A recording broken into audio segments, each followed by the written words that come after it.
السلام عليكم. دعوني اليوم اشرح لكم طريقة ارسال ملفات من ايفون لايفون. طبعا الطريقة سريعة وترسل ملفات، فيديوهات، صور، اي حاجة في الاستديو تستطيع ارسالها. طبعا كما تشاهدون اذا جينا على الايفون نذهب الى هنا الاشعارات. كما تشاهدون هذا المربع الذي فيها الطيران وفيها الواي فاي وفيها الشبكة، اذا طولنا عليه زي كذا تفك لنا كذا.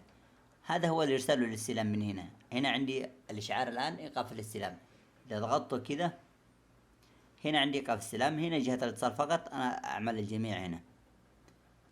بعد ذلك اذهب لنفس الايفون الذي اريد ارسال منه وارسل من نفس الايفون هذا. طبعا بنفس الطريقة. طبعا اذا كان الايفون الذي نريد الاستلام منه لازم نعمل له تشغيل الاستلام.